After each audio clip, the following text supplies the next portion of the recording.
Morning debate నేను సునీత. తెలంగాణ కాంగ్రెస్ లో పదవుల పంచాయతీ ముదిరింది.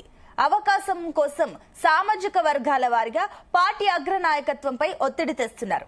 మాదిగ ఎమ్మెల్యేల సీక్రెట్ మీటింగ్ కాంగ్రెస్ లో కాకరేపుతుంది. తమ వర్గానికి మంత్రివర్గంలో భర్తీ ఇవ్వాలంటూ ఢిల్లీకి పయనమవుతున్నారు లీడర్లు. అయితే ఈ విషయమై రేవంత్ నిర్ణయం ఏంటి? కాంగ్రెస్ ఇన్ఛార్జ్ మీనాక్షి నటరాజన్ ట్విస్ట్ ఇస్తారా?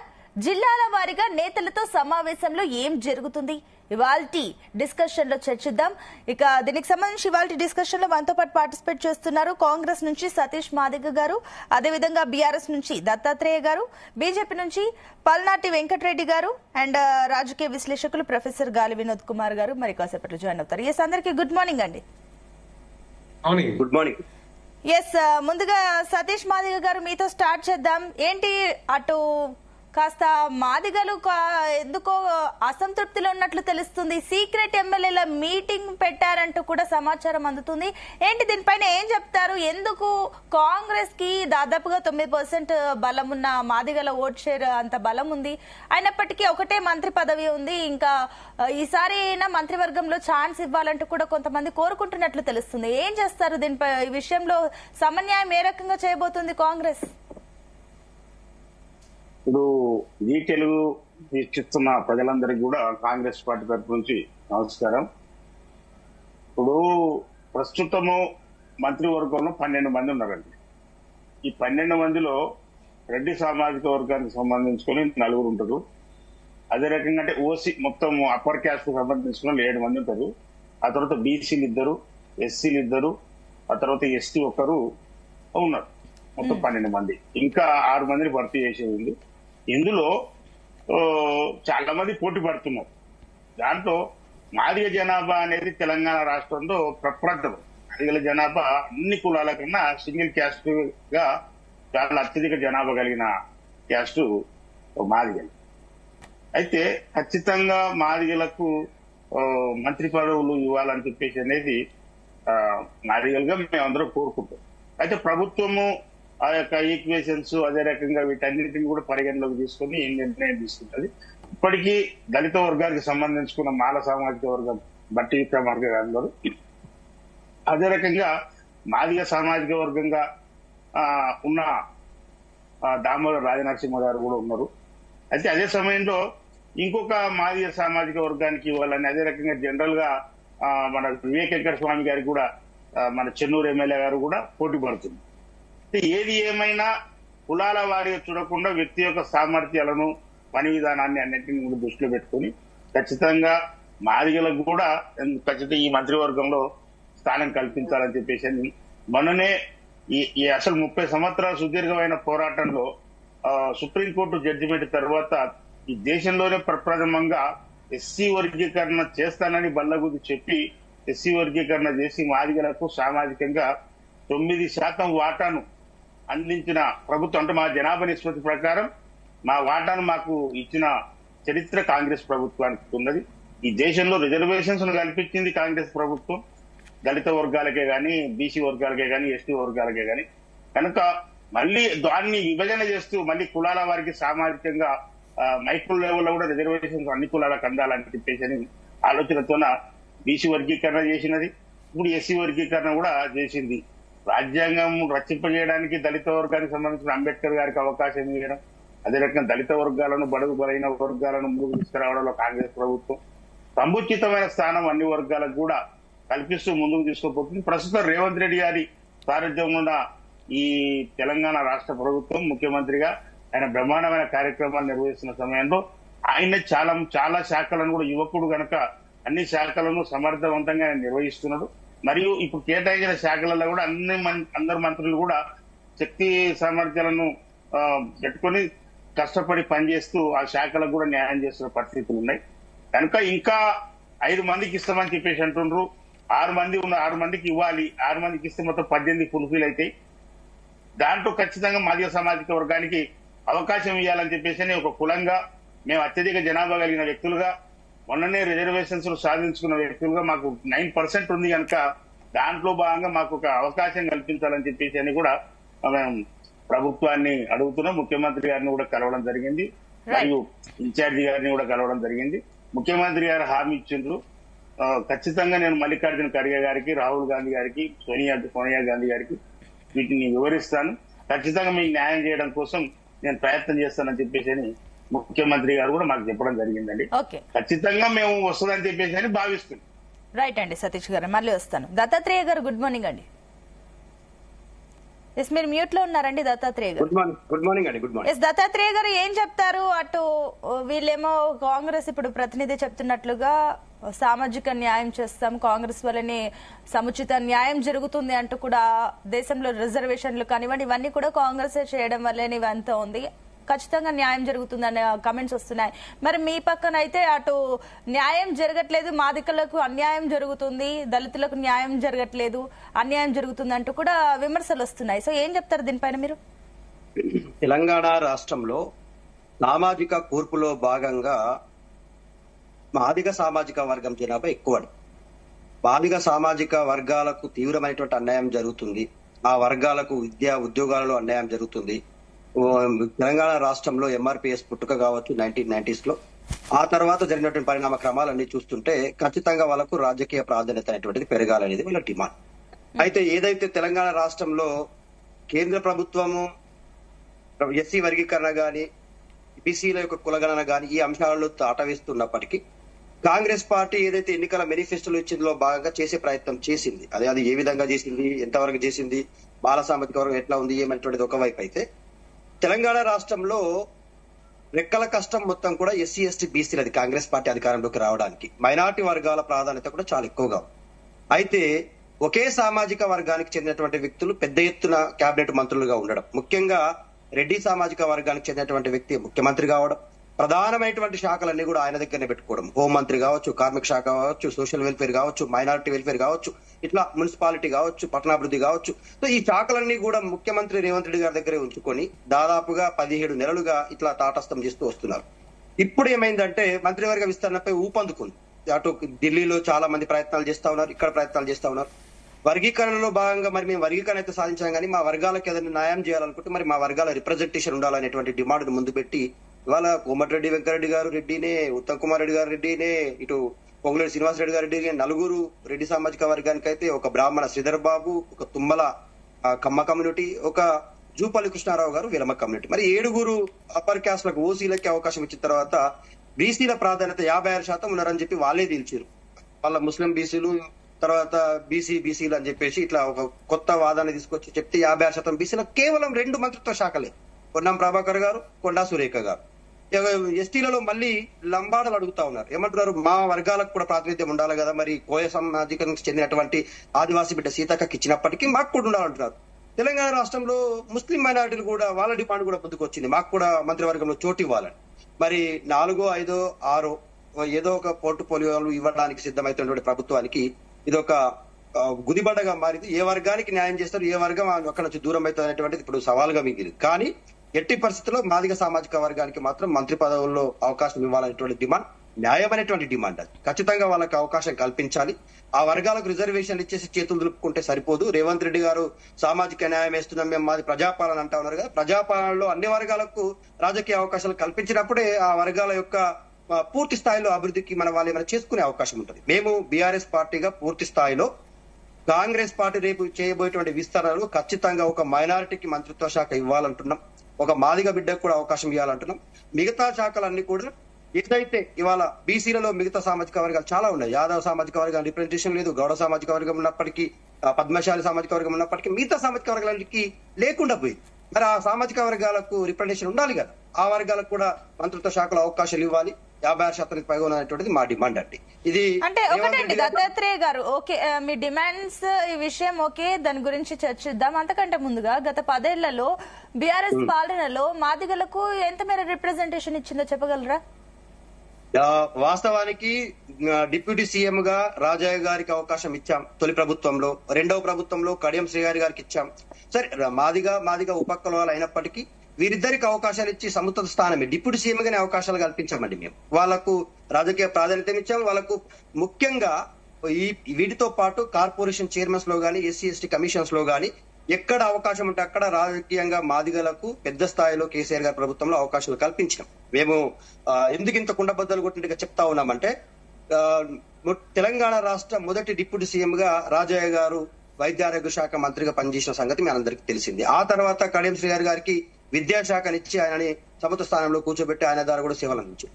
సో ఇప్పుడు ఇవాళ తెలంగాణ రాష్ట్రంలో కాంగ్రెస్ పార్టీ అధికారంలోకి వచ్చిన తర్వాత ఒక చైతన్యం వచ్చింది. ఇవాళ 42% కామారెడ్డి డిక్లరేషన్ ప్రకటించింది కాంగ్రెస్ పార్టీ, బీసీలకు ఇస్తామన్నది. మరి 42% అమలు చేయడంలో తాటస్థం చేసింది. అవి 37%కే బిల్లు పెడితే ఇప్పటికీ ఆ బిల్లు వాపసు రాలేదు. వీళ్ళు పెట్టిన బిల్లు కొత్తది రాష్ట్రపతి భవన్కు చేరలేదు. మరి ఇట్లా ఈ సాంకేతిక లోపాలను పరిష్కరించడంలో గానీ సాంకేతిక అంశాలను ఓవర్కమ్ చేయడంలో కాంగ్రెస్ పార్టీ విఫలమైతా ఉంది. ఇచ్చిన మాటలను తూతూ మంత్రంగా అమలు చేసే ప్రయత్నం చేస్తే ఆ వర్గాలకు అన్యాయం జరుగుతుందని చెప్పేసి తీవ్రమైనటువంటి వ్యతిరేకత వాళ్ళు మూట కట్టుకుంటా ఉన్నారు. మేమేమంటామంటే ఇచ్చిన మాట నెరవేర్చండి. సామాజిక వర్గాల వారిగా వాళ్ళు కులాల వారిగా డిక్లరేషన్లు ప్రకటించారు. బీసీ డిక్లరేషన్ అని, మైనారిటీ డిక్లరేషన్ అని, ఎస్సీ సామాజిక వర్గాల డిక్లరేషన్ అని, రైతుల డిక్లరేషన్ అని, ఇట్లా కోకొలలుగా డిక్లరేషన్లకే పరిమితమైంది కానీ ఒక్కటి కూడా అమలులోకి రావడంలో విఫలమైంది. ఇప్పటికే మనం చూస్తా ఉన్నాం రైతులు ఎంత ఘోరంగా ఏడుస్తా ఉన్నారో. కళ్ళాల్లో పంట మొత్తం కూడా వానకు అర్పితం అయిపోతా ఉంటే పాపం శోక సముద్రంలో ఉన్నారు. మిగతా వర్గాలు ఉద్యోగాలు 2 లక్షలు ఇస్తామన్నారు సంవత్సరానికి. ఆ 2 లక్షల ఉద్యోగాలు దిక్కు లేదు, దివానా లేదు, అది పోయింది. అందులో కూడా ఎస్సీ ఎస్టీ వర్గాల వాటా ఉంటుంది కదా. నేను అనేది ఎస్సీ ఎస్టీ వర్గాలు రాజ్యాంగం కల్పించిన రిజర్వేషన్ల ప్రకారం మంత్రి పదవులు ఒకవైపు అయితే అందరు ఎస్సీ సామాజిక వర్గానికి బీసీ వర్గానికి మంత్రి పదవులు ఇవ్వకపోవచ్చు, కానీ ఉద్యోగ అవకాశాలు గాని మొన్న ప్రకటించిన కార్పొరేషన్ చైర్మన్లు ఎంత తీవ్రమైనటువంటి అన్యాయం అండి. ప్రైవేట్ కార్పొరేషన్ చైర్మన్లలో పుస్తకం పెట్టి వెతికినా కూడా బీసీ వర్గాలకు ఎస్సీ వర్గాలకు దొరకని పరిస్థితి. ఒకవేళ బీసీ వర్గాలకు ఇస్తే ఎట్లా చేసి చూడండి. ఇవాళ జగ్గారెడ్డి గారి భార్య ఒక బీసీ సామాజిక వర్గం అయితే ఆమెని బీసీ కోటాలో చూపించే ప్రయత్నం చేశారు. భాస్కర్ యాదవ్ గారి భార్య ఓసీ అయితే ఆమెని బీసీ కోటాలో చూపించే ప్రయత్నం చేశారు. అంటే ఇంత తీవ్రంగా బీసీలకు అన్యాయం చేసే ప్రయత్నం చేస్తా ఉంది కాంగ్రెస్ పార్టీ. వాళ్ళ పాపం ఎన్నికల్లో ఓట్లే ఇస్తారు, జెండాలు మోస్తారు, కన్వలు పెడతారు, మీటింగ్లు పెడతారు. ఎస్సీ ఎస్టీ బీసీలు పదవులు అడిగేసరికి వచ్చేసరికి అంటే దాటా వేస్తారు. రోజు ఒక రెడ్డికి చైర్మన్ మళ్ళీ మాట్లాడదామండి. మళ్ళీ చెప్పండి ఆ విషయాలన్నీ కూడా. వెంకటరెడ్డి గారు గుడ్ మార్నింగ్ అండి. సో ఏం చెప్తారు, సామాజిక వర్గాల పరంగా కాంగ్రెస్ న్యాయం చేస్తుందా మంత్రివర్గంలో? ఏ రకం ఇప్పుడు ఏదైతే ఉన్నాయో ఖాళీ భర్తలు వాటికి సంబంధించి కూడా ఇప్పుడు మాదిగలు సీక్రెట్ మీటింగ్ పెట్టడము అండ్ ఢిల్లీకి వెళ్ళడానికి నిర్ణయించుకోవడం, ఇవన్నీ పరిణామాలను బీజేపీ ఏ రకంగా చూస్తుంది? అందరికీ నమస్కారం. ఈ రోజు ఏదైతే కాంగ్రెస్ ప్రభుత్వం వచ్చాక 16 నెలల కాలంలో ఇప్పటి వరకు కూడా కంప్లీట్ క్యాబినెట్ కూడా పూర్తి చేయలేకపోతా ఉన్నారు. దాన్ని ఆ తూర్పుని ఇంకా చివరి వరకు తీసుకురాలేకపోతా ఉన్నారు. ఎందుకంటే ఎప్పుడైతే కాంగ్రెస్ ప్రభుత్వం వచ్చిన 3 నుంచి 6 నెలల లోపల క్యాబినెట్ రావాల్సి ఉండే, కానీ ఇప్పటి వరకు దాన్ని పట్టించుకున్న పాపన పోలేదు. ఎందుకంటే వాళ్ళ మధ్యలోనే ఏదో గొడవలు, ఇష్యూస్ ఇవన్నీ జరుగుతా ఉన్నాయి. ఒక్కొక్క మంత్రి దగ్గర 2-3 మంత్రి పదవులు, శాఖలు ఉండడం వల్ల మరి అభివృద్ధి గాని, సంక్షేమ పథకాలు గాని, మిగతా అంశాలు ఏవైతే ఉన్నాయో ప్రజలకు చేరువగాట్లేవు, ప్రజలకు చేరట్లేదు, ప్రజలకు అందుబాటులో లేరు ఈ మంత్రులు అని చెప్పేసి తెలంగాణ ప్రజలందరూ కూడా అంటా ఉన్నారు.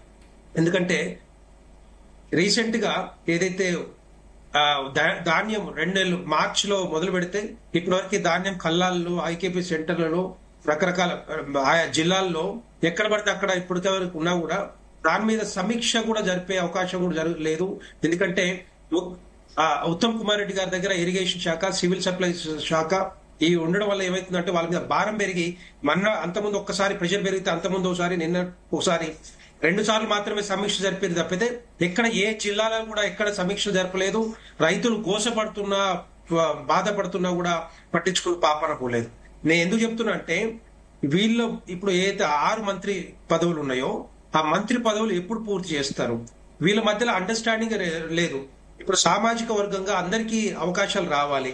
మాదిగలకి, మాలలకి, తర్వాత ఎస్టీలకి, బీసీలకి, తర్వాత మైనారిటీలకి ఈ విధంగా ఇస్తారా లేదా, ఏ విధంగా ఇస్తారనేది అర్థం కాకుండా ఉంది. ఎందుకంటే దాంట్లో 42% బీసీ కులగణన చేసినామని చెప్పుకున్న కాంగ్రెస్ పార్టీ, కాంగ్రెస్ ప్రభుత్వం మరి దాంట్లో 6 నుంచి 7 మంత్రి పదవులు బీసీలకు ఇవ్వాలి, ఎస్సీలకు 2 ఇవ్వాలి, తర్వాత ఎస్టీలకు ఇవ్వాలి, మైనారిటీలకు ఇవ్వాలి. ఇది ఇచ్చుకుంటూ తెలంగాణ ప్రజలకు ఏం చెప్దాం అనుకుంటున్నారు, ఏం చెప్పాలనుకుంటున్నారో అర్థం కాదు. ఎందుకంటే వాళ్ళ మధ్యలో అండర్స్టాండింగ్ లేక నేను చూశాను. రేవంత్ రెడ్డి గారు పట్టించిన లిస్ట్ ఏదైతే ఉందో ఢిల్లీకి వెళ్ళిన తర్వాత మళ్ళీ వెనక్కి వచ్చింది. అక్కడ వెనక్కి వచ్చిన తర్వాత దాని మీద మళ్ళీ రివ్యూస్, వాళ్ళ ఇన్ఛార్జ్ మీనాక్షి నటరాజన్ గారు వచ్చారు, దాని మీద రివ్యూ చేశారు. ఎవరెవరికి ఏ మంత్రి ఎవరికి ఇవ్వాలి అని చెప్పేసి ఆలోచనతోటి దాని మీద రివ్యూ చేశారు. సో నేను ఏమంటున్నా అంటే ఇది మధ్యలో కాంగ్రెస్ పార్టీ వీటి మీదనే కాన్సన్ట్రేట్ చేసుకుంటూ అభివృద్ధి గాని సంక్షేమ పథకాలను పట్టించుకోవట్లేదు, ముందుకు తీసుకెళ్లట్లేదు అని చెప్పి ఆలోచన తెలంగాణ ప్రజల్లో వస్తా ఉంది. ఇది పూర్తి చేయాల్సిన బాధ్యత వారి మీద ఉంటుంది. ఎంత తొందరగా పూర్తి చేస్తే అంత మంచిది అని చెప్పి, ఎందుకంటే వీళ్ళకి దగ్గర ఇంకొక 3 సంవత్సరాలు ఉంటది. ఆ 3 సంవత్సరాలు ఎలక్షన్ కోడ్లు ఆ కోడ్లు ఈ కోడ్లు వచ్చే వరకు ఇదంతా కూడా ఏమైందంటే టైం సరిపోదు, అభివృద్ధికి గానీ సంక్షేమ పథకాలు అమలు చేయడానికి టైం సరిపోదని చెప్పి ఉంటుంది. కాబట్టి డెఫినెట్ గా వీళ్ళు ఎంత వీలైతే అంత తొందరగా పూర్తి చేయాలి. మంత్రి శాఖలన్నీ ఏదైతే శాఖలన్నీ కూడా మరి వాళ్ళకి ఇవ్వాలి. సో దీంట్లో ముఖ్యంగా ఏంటంటే ఏమంటున్నారు, ఇప్పుడు కోర్ మాదిగలు అని చెప్తా ఉన్నారు. కోర్ మాదిగలు ఒక 4-5 ఉన్నారండి. ఆ కోర్ మాదిగలకి మంత్రి పదవులు కావాలి. దామోదర్ రాజనరసింహ కాకుండా, లేకపోతే బట్టి విక్రమార్క కాకుండా కోర్ మాదిగలకి మంత్రి పదవులు ఇస్తే మేము, ఎందుకంటే మాకు ఏదైతే రిజర్వేషన్స్ ఉన్నాయో ఆ రిజర్వేషన్స్ ప్రకారం మాకు ఇస్తే బాగుంటుందని చెప్పి వాళ్ళు అడుగుతా ఉన్నారు. సో అది అమలు చేస్తారా లేదా అనేది కాంగ్రెస్ పార్టీ మీద కాంగ్రెస్ పార్టీ చిత్తశుద్ధి కనపడతా ఉంటది. రేపొద్దున ఒకవేళ ఇస్తే డెఫినెట్ గా వాళ్ళందరూ కూడా మాదిగలందరూ కూడా మరి హర్షం వ్యక్తం చేసే అవకాశాలు ఉంటాయి. కానీ దానికి విరుద్ధంగా మరి మిగతా వాళ్ళకి ఎక్కువ మంత్రి పదవులు ఇచ్చి వీళ్ళకి తక్కువ ఇస్తే మాత్రం డెఫినెట్ గా మరి అడిగే అవకాశం ఉంటుంది, వాళ్ళకి బాధ్యత. సో దానికోసం అనేసి అనుకుంటా వీళ్ళు ఢిల్లీకి వెళ్తా ఉన్నారు. ఢిల్లీకి వెళ్లి ఏసీ ఇన్ఛార్జ్ మల్లికార్జున్ ఖర్గే గారితో మాట్లాడి దాని మీద వివరణ తీసుకోవాల్సిందిగా వాళ్ళు ఆలోచిస్తా ఉన్నారు. సో అది డెఫినెట్ గా వాళ్ళకి ఇవాళ వాళ్ళకి మంత్రి పదవులు. ప్లీజ్ పెట్టండి. అదే విధంగా మౌనిక సుంకర గారు కూడా జాయిన్ అయ్యారు. గుడ్ మార్నింగ్ అండి మౌనిక గారు. నమస్తే అండి. సో మౌనిక గారు, మీరు తరచూ మాట్లాడుతూనే ఉంటారు సామాజిక న్యాయం గురించి కూడా. సో ఇప్పుడైతే కేబినెట్ విస్తరణ విషయంలో కూడా కాంగ్రెస్ ఒక ముందడుగైతే వేసింది, కానీ సామాజిక పరంగా చూసిన అన్ని వర్గాలకు న్యాయం జరుగుతుందని అనుకుంటున్నారా? మాదిగలు కూడా ఇప్పుడు సీక్రెట్ గా మీటింగ్లు పెట్టడం, ఢిల్లీకి వెళ్లడం, ఏ రకంగా చూస్తున్నారు ఈ పరిణామాల్ని? ప్యానెల్ సభ్యులందరికీ నమస్కారం, జీటీవీ ప్రేక్షకులందరికీ నమస్కారం. కాంగ్రెస్ పార్టీ అంటేనే కరప్షన్ అంటేనే కాంగ్రెస్ పార్టీ. ఎందుకంటే 1947లో 15 మంది కమిటీలు ఉన్న సభ్యులలో 12 మంది సర్దార్ వల్లభాయ్ పటేల్ ఎన్నుకుంటే నెహ్రూ మొదటి ప్రధాని ఎట్లయిండు, అది కాంగ్రెస్ పార్టీయే చెప్పాలి. అదే సోకాల్డ్ నెహ్రూ ఏం చేసిండ్రు అంటే అంబేద్కర్ గారిని 1947లో వారిని లా అండ్ జస్టిస్ మినిస్టర్ గా పెట్టిన తర్వాత ఆయన ఎంత అవమానించేవారంటే ఆర్టికల్ 370 అనేది ఉండొద్దు అని చెప్పేసి నెహ్రూ అంబేద్కర్ గారు అంటే ఆయనను అవమానించిండ్రు. జమ్మూ కాశ్మీర్ కి సెపరేట్ కాన్స్టిట్యూషన్ ఉండొద్దు అని చెప్పేసి అంబేద్కర్ అంటే అందులో ఆయనను అవమానించిండ్రు. సిటిజన్షిప్ అమెండ్మెంట్ యాక్ట్ కూడా అంబేద్కర్ గారు ముందుకు తీసుకొస్తే ఆయన మాటను ముందుకు రానియకుండా ఇలా ప్రతి చోట పదుపే అంబేద్కర్ గారిని అవమానించడం వల్ల ఆయన తట్టుకోలేక అంబేద్కర్ గారు రిజైన్ చేసిండు 27 సెప్టెంబర్ 1951. రిజైన్ చేసిన అంబేద్కర్ గారిని ఆయన అసిస్టెంట్ ని పెట్టించి కిలోకర్ గారిని పెట్టించి 2 సార్లు 1952లో ఆయనను ఓడించింది కాంగ్రెస్ పార్టీయే, 1954 బై ఎలక్షన్స్ లో కూడా అంబేద్కర్ గారిని ఓడించిన కాంగ్రెస్ పార్టీ అనేది ఓన్లీ పేరుకు మాత్రమే దళితుల్ని కన్ఫ్యూజ్ చేసి వాళ్ళ ద్వారా ఓటు బ్యాంక్ గా తీసుకొని జై భీమ్ అనే స్ట్రాటజీతోని ఎలక్షన్లకు రావాలనే చూస్తుంది, పదవులకు రావాలనే చూస్తుంది తప్ప మాదిగ సమాజానికి ఎట్లాంటి న్యాయం చేయాలనే చూడదు. ఇది మనం చరిత్ర నుంచి కూడా ఇట్లాంటి తెలుసుకున్నాక కూడా ఇప్పటికైనా కూడా మాదిగ సమాజం అర్థం చేసుకొని కాంగ్రెస్ ని నమ్మడము అంటే ఒక గొర్రె కషాయాన్ని నమ్మిన దాని కిందకే వస్తుంది. వీళ్ళ నుంచి సామాజిక న్యాయం అనేది ఎక్స్పెక్ట్ చేయడం అనేది అంత మూర్ఖత్వం కిందకే వస్తుంది. గొర్రె కదా కషాయాన్ని నమ్మినట్టు కిందికి వస్తుంది. అదే మళ్ళీ చూడండి, భారతీయ జనతా పార్టీ అంబేద్కర్ గారు చెప్పిన లిస్ట్ అన్నిట్లలో అంబేద్కర్ గారు ఆర్టికల్ 370 తీసేయాలని చెప్పిన భారతీయ జనతా పార్టీ ఆర్టికల్ 370 తీసేసింది. అంబేద్కర్ గారు జమ్మూ కాశ్మీర్ కి సెపరేట్ రాజ్యాంగం ఉండకూడదు అని చెప్పిన తర్వాత ఆయన విషయంగానే ఆయన మాట ప్రకారంగానే భారతీయ జనతా పార్టీ జమ్మూ కాశ్మీర్ కి సెపరేట్ రాజ్యాంగాన్ని తీసి పడేసింది. అంబేద్కర్ గారు చెప్పినట్టు భారతీయ జనతా పార్టీ చేసిన ఇంకొక గొప్ప పని ఏంటిదంటే సిటిజన్షిప్ అమెండ్మెంట్ యాక్ట్ ని అంబేద్కర్ గారు చెప్పిన దాన్ని భారతీయ జనతా పార్టీ చేసింది. అంబేద్కర్ గారు ముస్లిం మహిళలకు హిందూ మహిళలకు కూడా ఈక్వల్ రైట్స్ ఉండాలి, వాళ్లకు వారసత్వంగా ప్రాపర్టీ రావాలి అని చెప్పిన దాన్ని భారతీయ జనతా పార్టీ తీసుకొచ్చింది. ట్రిపుల్ తలాక్ ని కూడా బ్యాన్ చేసింది. మరి ఇట్లాంటివి చేసిన భారతీయ జనతా పార్టీ ఈ మధ్య కూడా చూడండి మందకృష్ణ మాదిగ గారికి పద్మశ్రీ ఇచ్చేసి ఆయన గౌరవం ఇచ్చింది. బీఆర్ఎస్ పార్టీ ఏమో పెద్ద పెద్ద విగ్రహాలు పెడుతుంది, కాంగ్రెస్ పార్టీ ఏమో జై భీమ్ అని పెడుతుంది. మీరు ఒక విగ్రహాలు పెట్టడం ఏదో షో పుటప్ కోసం జై భీమ్ అనడం కాదండి. నిజంగా దళితులకు ఏం అవసరం, వాళ్ళకి కావాల్సింది ఏంది, సమాజంలో వాళ్ళకి ఏమి ఇవ్వడం వల్ల వాళ్ళ లోపల ముందుకు వెళ్ళగలుగుతారు. వాళ్ళు ఒక బీదంగా ఉన్నారు అంటే ఒక లో పవర్టీ లైన్ లో ఉన్నది మాదిగ సమాజం కాబట్టి వాళ్ళకు దానిలో వాళ్ళని ఆత్మనిర్భర్ గా తయారు చేయగలగాలి. అంటే వాళ్ళు స్వాభిమానంతో జీవించగలగాలి. అట్లా వాళ్ళని తయారు చేయాలని తప్ప ఎప్పుడు చూడు వాళ్ళని పొలిటికల్ గా యూజ్ చేసుకొని ఆ ఓటు బ్యాంకుతో పదవిలోకి రావాలని వచ్చిన తర్వాత కరప్షన్ కింద పార్టీ. కాంగ్రెస్ అంటే కరప్షన్ అంటే కాంగ్రెస్ అంటే మైనారిటీ అపీస్మెంట్ అంటే కాంగ్రెస్. అంటే ఒకటండి మౌనిక గారు, ఇందాక సతీష్ గారు ఒక అంశాన్ని లేవనెత్తారు. అంటే దేశంలో రిజర్వేషన్ తెచ్చిందే కాంగ్రెస్ కి చిత్తశుద్ధి ఉంది, సామాజిక వర్గాల విషయంలో కూడా వాళ్ళకున్నంత చిత్తశుద్ధి లేదన్నట్టుగా చెప్పారు. సో ఏం చెప్తారు దీనికి? ఈ విషయంలో బీజేపీ స్టాండ్ ఏంటి?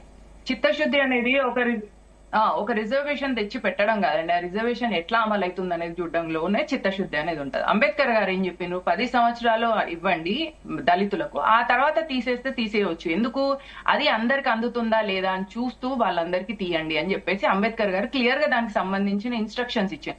ఆ ఇన్స్ట్రక్షన్స్ చిత్తశుద్ధితో వీళ్ళు ఫాలో అయినరా? ఒకటి. రెండు, వీళ్ళకి అంత నిబద్ధతే ఉండేది ఉంటే 1952లో ఇండిపెండెంట్ గా నిలబడ్డ అంబేద్కర్ గారిని ఎందుకు ఓడించిండ్రు? అదే మళ్ళీ తర్వాత 1954లో బై ఎలక్షన్స్ వచ్చినప్పుడు మళ్ళీ అంబేద్కర్ కి అగేన్స్ట్ గా నెహ్రూ పోయి ఇంటింటికి ప్రచారం చేసి అంబేద్కర్ గారిని ఓడించారు. అంటే అంబేద్కర్ గారి విలువల్ని పట్టించుకున్నాడు లేదన్నమాట. అంబేద్కర్ గారు చెప్పిన మాటల్ని పట్టించుకున్నాడు లేదు. ఊరికే రిజర్వేషన్ కింద దళితుల్ని కన్ఫ్యూజ్ చేసి ఓటు బ్యాంక్ తీసుకున్నాడే తప్ప అసలు దళిత సామాజిక వర్గానికి ఇంతవరకు ఏదైనా చేసింది అంటే అది భారతీయ జనతా పార్టీ. అంబేద్కర్ గారికి కూడా భారత రత్న ఇచ్చింది భారతీయ జనతా పార్టీయే.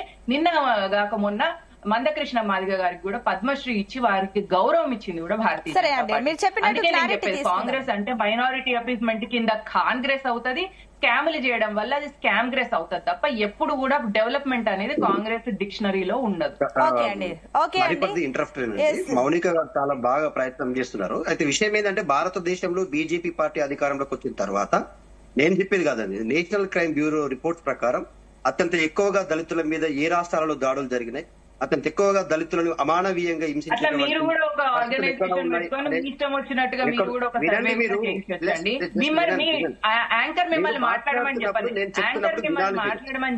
నేను మాట్లాడుతుంటే మీరు ఇంటరప్ట్ చేస్తున్నారు. బీజేపీ బాగా మాట్లాడుతుంటే మీరు ఇంటరప్ట్ చేయొద్దు.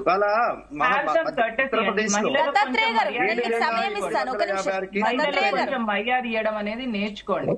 ఎందుకంటే మహిళలు మాట్లాడుతున్నప్పుడు చేయడం అనేది మర్యాద కాదు. దత్తాత్రేయ గారు, నేను చెప్తే నేర్చుకునేవి కావు.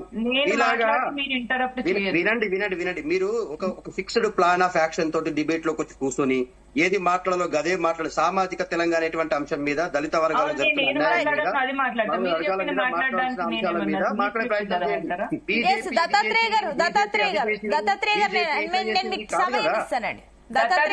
నేను మాట్లాడుతుంటే మధ్యలో మీరు మళ్ళీ వస్తాను మీ దగ్గర. మెయింటైన్ చేయండి. వినోద్ గారు గుడ్ మార్నింగ్ అండి.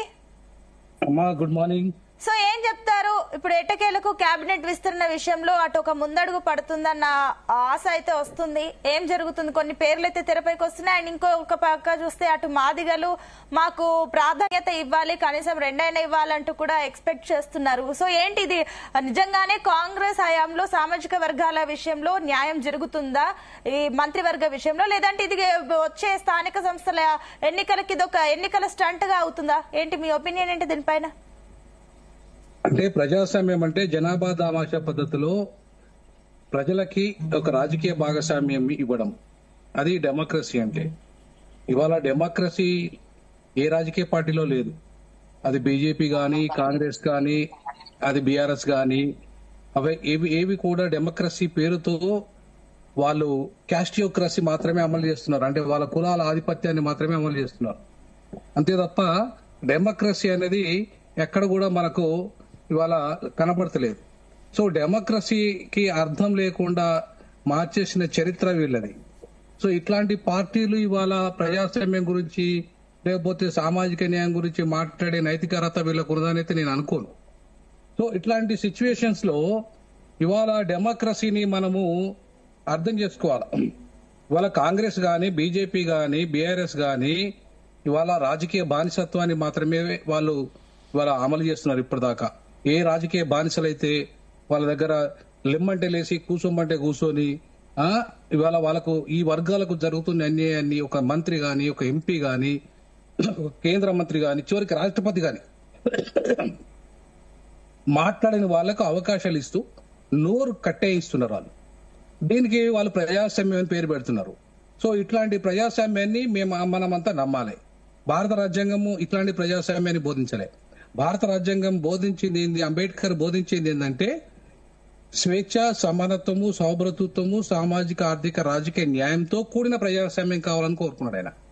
అంతేగాని ఎక్కడ మా దళిత వర్గాల మీద ఈవెన్ మాదిగల మీద దాడులు జరుగుతూ కూడా మాట్లాడలేని మాదిగ ఎమ్మెల్యేలు లేదంటే మాదిగ మంత్రులు ఉన్నంత మాత్రాన మాదిగలకు న్యాయం జరిగినట్టు కాదు. లేదంటే మాలలకు మీద దాడులు జరుగుతుంటే ఏం నోరు తెరవని మంత్రులు ఎమ్మెల్యేలు ఉన్నంత మాత్రాన మాలలకు న్యాయం జరిగినట్టు కాదు.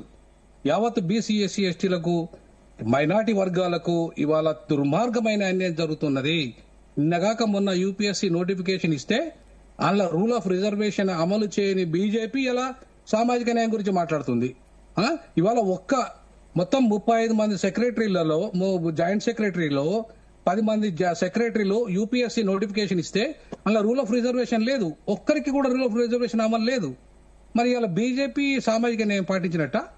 ఒక యూపీఎస్సీ అనేది ఒక అత్యంత ఐఏఎస్, ఐపీఎస్, అలాగే మొత్తం ఈ దేశంలో సివిల్ సర్వీసెస్ అంతని కూడా వాళ్లకు ఇచ్చిన ప్రమోషన్స్ ఇచ్చే అవకాశాలు ఇచ్చే సంస్థ. ఎగ్జామ్ పెట్టి ప్రతిభ ఆధారంగా ఇచ్చే సంస్థలో నువ్వు రూల్ ఆఫ్ రిజర్వేషన్ అమలు చేయకపోతే నీ బాబు జాగిర్ అయిదేమన్నా?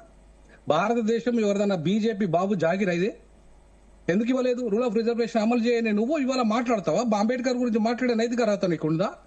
అంబేద్కర్ గురించి మాట్లాడే నైతిక అర్హత ఎప్పుడు వస్తుంది బీజేపీకి అంటే తూచా తప్పకుండా రూల్ ఆఫ్ రిజర్వేషన్ అమలు చేసి ఈ ప్రజాస్వామ్యంలో విద్య, ఉద్యోగ అన్ని రంగాల్లో వెనుకబడ్డ ఈ వర్గాలకు వాళ్ళ జనాభా దామాషా పద్ధతి ప్రకారంగా అవకాశాలు ఇవ్వడమే ప్రజాస్వామ్యం. 78% ఇప్పటికీ బ్రాహ్మణులు సుప్రీంకోర్టులో ఉన్నారు. ఇప్పటికీ జ్యుడిషియల్ ఎగ్జిక్యూటివ్ లో ఉన్నారు. ఇప్పటికీ మొత్తం ఈ దేశ ప్రధానమంత్రి పదవులలో 15 మందిలలో 12 మంది బ్రాహ్మణులే ఉన్నారు, చేశారు పని. మరి ఇవంతా కూడా ప్రజాస్వామ్యం అన్నట్టు. ఒక 3% ఉన్న బ్రాహ్మణులు ఈ దేశంలో మొత్తం బ్యూరోక్రసీని, జ్యుడిషియర్ని అన్నింటినీ ఆక్రమించడం ప్రజాస్వామ్యం అవుతుందా? మరి దేశంలో 85% ఉన్న ఈ బడుగు బలైన వర్గాలకు ఇవాళ 5 నుండి 10% మాత్రమే అవకాశాలు ఇస్తున్న బీజేపీ ఈడబ్ల్యూఎస్ పేరు మీద ఈ ఆకాశ అవకాశాలను కూడా దెబ్బకొట్టి ఇవాళ మొత్తం అగ్రవర్ణ పేదలకు 10%, అలాగే మళ్ళీ 32% ఓపెన్ కేటగిరీ పేరు మీద వాళ్ళకే. ఇవాళ ప్రతి రిక్రూట్మెంట్ లో కూడా ఈవెన్ నీటు అన్ని క్లాట్ పేరు మీద జాతీయ స్థాయి పరీక్షలు నిర్వహిస్తూ ఈడబ్ల్యూఎస్ ను తూచా తప్పకుండా పాటిస్తూ మిగతా ఈ ఓపెన్ కేటగిరీలో ఎస్సీ, ఎస్టీ, బీసీలకు అవకాశాలు రాకుండా దెబ్బ కొడుతూ ఇవాళ మొత్తం 42% వాటాను కేవలము 10% ప్రజలకు ఇస్తే మొత్తం 85% వాటాలో కేవలము మిగతా 52% వాటా ఇస్తారా? అంటే ఇదా సామాజిక న్యాయం? సామాజిక న్యాయం అంటే ఇదేనా? బీజేపీ చెప్తున్న సామాజిక న్యాయము, కాంగ్రెస్ అమలు చేస్తున్న సామాజిక న్యాయము, బీఆర్ఎస్ చేస్తున్న సామాజిక న్యాయము రాజకీయ బానిసలను తయారు చేసి కొంతమందికి తూతూ మంత్రంగా మంత్రివర్గాలకు అవకాశాలు ఇచ్చి ఎక్కడ కూడా వాళ్ళకి భూమి పంపకం గాని, ఇవాళ భూమి 10 లక్షల ఎకరాల భూమి, 24 లక్షల ఎకరాల భూమి ఇందిరాగాంధీ హయాంలో పంచితే ఇంతవరకు దళితుల చేతిలో 4 ఎకరాలు లేదు. 20 లక్షల ఎకరాల భూమి ఏమైంది? ఎవరి చేతిలో పోయింది? మరి ఇందిరామ రాజ్యం అంటే ఇదేనా ఇందిరామ రాజ్యం అంటే? 20 లక్షల ఎకరాల దళితుల భూములను కొట్టేయడమేనా? ఇదేనా ఇందిరామ రాజ్యం అంటే? ఇందిరామ రాజ్యంలో ఒక మాదిగకు అవకాశం ఉండదు. ఇందిరామ రాజ్యంలో ఇవాళ ఇంత దుర్మార్గాలు, అన్యాయాలు, అణచివేతలు జరుగుతుంటే మాట్లాడే మా నాయకుడు ఉన్నాడు. వాళ్ళ మాదిగలకు ఇచ్చినంత మాత్రాన, అవకాశం ఇచ్చినంత మాత్రాన ఇందిరామ రాజ్యంలో స్వేచ్ఛ ఉన్నట్టేనా లెక్క? ఇంతమంది రెడ్లకు అవకాశం ఇస్తూ ఇంతమంది రెడ్లు పూర్తి స్థాయిలో ఒక 5% ఉన్న రెడ్లు ముఖ్యమంత్రితో సహా, మంత్రివర్గంతో సహా ఇవాళ కార్పొరేషన్ చైర్మన్లు అయితేనేమి, నామినేటెడ్ పోస్టులు అయితేనేమి, ఇవాళ జ్యుడిషియరీ అయితేనేమి, ప్రతి దగ్గర కూడా పూర్తి స్థాయిలో అగ్రకుల ఆధిపత్యం తెలంగాణ కనబడతలేదా? మరి వాళ్ళ మాదిగలు 45 లక్షల మంది మాదిగలకు ఒక మంత్రివర్గంలో స్థానం ఇవ్వడం నేరమా? ద్రోహమా? ఏదన్నా అప్రజాస్వామ్యం అవుతుందా ఇదేమన్నా? మరి మాదిగలు ఇంతగానో కొట్లాడాలన్నా వాళ్ళు? అరే ఇన్ని ఓట్లు వేసిన మాదిగలు ఇన్ని లక్షలాది మంది ఉన్న మాదిగలు వాళ్ళకు ఒక్క మంత్రివర్గం మా స్థానంలో ఇవ్వడానికి ఇవాళ వీళ్ళకు అవకాశం రాలేదంటే ఏందన్నట్టు, ఏంటి ప్రజాస్వామ్యం ఎడిపోతున్నట్టు? ఓకే అండి, ఎవరి జనాభా ఎంతో వారికంత వాటా అన్ని రంగాల్లో ఇవ్వమని చెప్పి ప్రజాస్వామ్యంలో రాజ్యాంగంలో రాసుకున్నాం మనం. ఎక్కడ వినోద్ గారు నేను మళ్ళీ వస్తానండి. ఎస్ సతీష్ గారు, సో ఏం చెప్తారు వినోద్ గారి కమెంట్స్ కి? మీరు ఏం చెప్తారు? ఆయన ఇందాక మౌనిక గారు మాట్లాడుతున్నప్పుడు మీరు సబ్మిషన్ మెన్షన్ చేస్తారు, సో ఏంటి? మౌనిక గారు బట్టి పట్టుకొని వచ్చారు, సంతోషం. కాకపోతే విషయం ఏంటంటే మౌనిక గారు భారతీయ జనతా పార్టీ మొట్టమొదటి తెలుసుకోవాల్సిన అంశం ఏంటంటే, ఈ రోజున్న నరేంద్ర మోడీ గారే, ప్రధానమంత్రి నరేంద్ర మోడీ గారి కానీ అమిత్ షా గారే కానీ వీళ్ళందరూ కూడా భారతదేశ స్వతంత్రం వచ్చిన సభలో ఇది పుట్టిందో పుట్టలేదో తెలియదు. ఆ రోజు ఆర్టికల్ 370 గురించి మాట్లాడతారు, ఆ రోజు ఇప్పుడు అంబేద్కర్ గారి గురించి మాట్లాడతారు. నిజానికి ఈ రోజు అంబేద్కర్ ను ప్రపంచం అంతా కూడా ఒక గొప్ప నాయకుడిగా చెప్తుందంటే దానికి ప్రధానమైన కారణం కాంగ్రెస్ పార్టీ. ఎందుకు తెలుసా?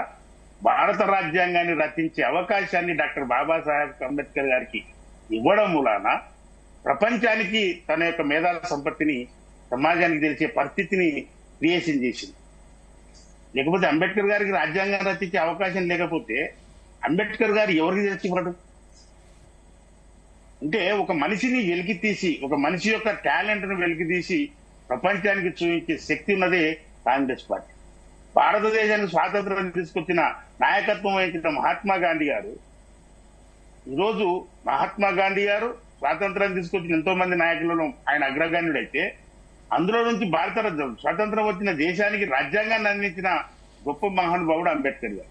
ఈ రోజు ఈ ఇద్దరు వ్యక్తులను ఈ యొక్క సమాజము నిరాజనాలు తెలియజేస్తున్నారు ఈ ఇద్దరికి. అయితే బీజేపీ ఏం చేస్తుందండి? గాంధీ గారిని చంపిన వ్యక్తికి పూజలు చేస్తుంది, గాడ్సే గారిని మొక్కుతారు.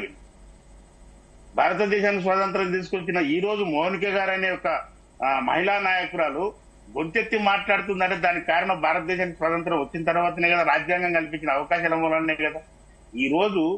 ఆ రోజు ఎంతో మంది బారిస్టర్ చదివిన వాళ్ళు ఉన్నారు, కానీ వాళ్ళందరికీ కూడా అవకాశం ఇవ్వకుండా అంబేద్కర్ గారికి ఎందుకు ఇచ్చారు? ఈ రోజు అంబేద్కర్ గారు ప్రపంచం అంతా వెలుగొందిన నాయకుడు. ఆ పరిస్థితిని కలిగించిందే కాంగ్రెస్ ప్రభుత్వం.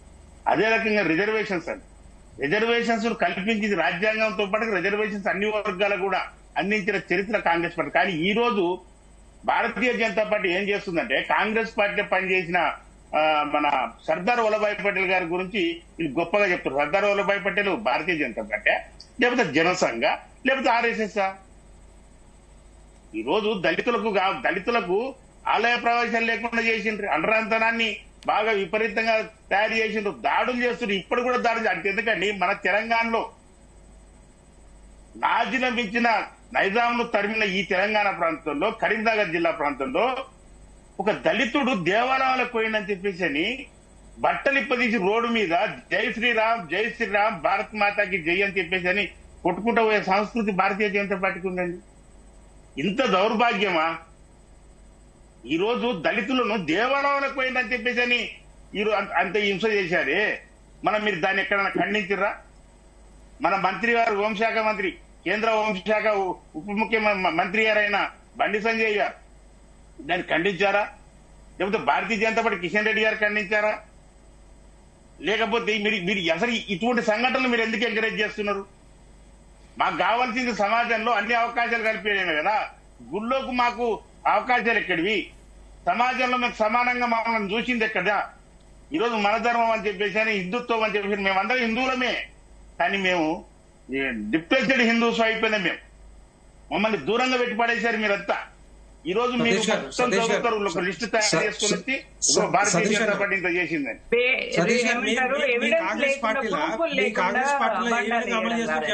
మేడం మౌనిక గారు ఇంకొక విషయం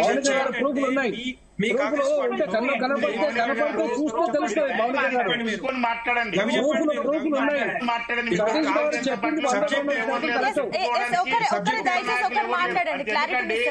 మౌనిక గారు, భారతీయ జనతా పార్టీ జాతీయ అధ్యక్షుడిగా బంగారు లక్ష్మణ్ గారిని పెట్టి 1 సంవత్సరం ఉన్నదియకుండానే జైల్లో పెట్టించిన చరిత్ర అండి భారతీయ జనతా పార్టీ. 1 లక్ష రూపాయలు పార్టీ చందా తీసుకుంటని పార్టీకి ఎవరు పెట్టారు? జైలు ఎవరు గొప్ప పెట్టారు? మహానుభావుని జైలు ఎవరు పెట్టారు అంటున్నా? జైలు పెట్టిందండి బాబు. జైలు ఎవరు పెట్టారు? జైలు జైలు ఎవరు పెట్టారు చెప్పాలి మీరు. జైలు ఎవరు పెట్టారు చెప్పాలి. మీద కేసు అయింది. మీ పార్టీ పెట్టింది కదా, మీ పార్టీ కదా పెట్టింది. నేనేమంటున్నా, భారతీయ జనతా పార్టీ భారతీయ జనతా పార్టీకి బంగారు లక్ష్మణ్ గారు అధ్యక్షుంటే భారతీయ జనతా పార్టీ కోసం లక్ష రూపాయలు కింద చేసుడు ఎందుకు? పవర్లెస్ పోస్టులు ఎందుకు? పవర్లెస్ పోస్టులు వాళ్ళకి ఏం పవర్ ఉంది? ఏం పవర్ ఉంది? ద్రౌపది ముర్ము అయోధ్య రామ మందిరం కానీ పార్లమెంట్ భవనాలు కానీ ఓపెన్ చేసి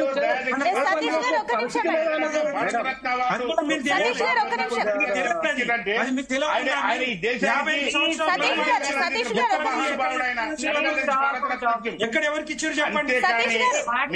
కాంగ్రెస్ పార్టీ మోసం చేసిన పార్టీ కాంగ్రెస్ పార్టీ అక్కడ ఒక నిమిషం అండి సతీష్ గారు. పార్టీ లేకపోతే భారతదేశం స్వాతంత్రం వచ్చేదే కాదు, ఈ రోజు నువ్వు మాట్లాడే వ్యక్తివే కాదు. ప్లీజ్ మెయింటైన్ డెకోరం అండి. ప్లీజ్ వెంకటరెడ్డి గారు, ఈ రోజు అందరికి సతీష్ గారు ప్లీజ్ వెయిట్ అండి. గుర్తుపెట్టుకోండి సతీష్ గారు, నేను మళ్ళీ వస్తాను, మీకు సమయం ఇస్తాను. ఒక నిమిషం అండి దత్తాత్రేయ గారు, నేను వస్తాను, ఒక నిమిషం మీ దగ్గరకు వస్తాను.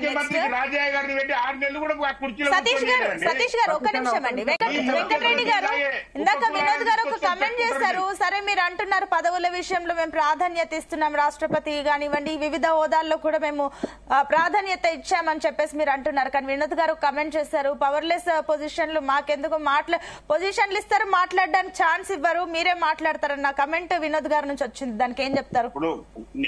సతీష్ గారు మిమ్మల్ని కాదు, సతీష్ గారు మిమ్మల్ని కాదు, వెంకటరెడ్డి గారు. సతీష్ గారు మళ్ళీ మీరు మాట్లాడండి, ప్లీజ్ ఆగండి. సతీష్ గారు మీకు సమయం ఇస్తుంది. భారతీయ జనతా పార్టీ అందరికీ అవకాశం ఇస్తుంది. ఎస్సీలకు 12 మంది కేంద్ర మంత్రి పదవులు ఉన్నాయి ఇచ్చింది. మొదటి టర్మ్ ఇచ్చింది, సెకండ్ టర్మ్ ఇచ్చింది, ఇప్పుడు థర్డ్ టర్మ్. అరే నువ్వు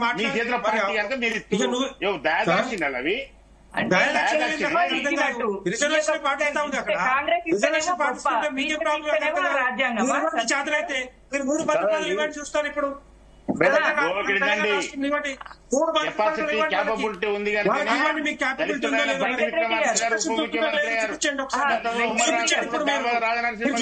ముఖ్యమంత్రి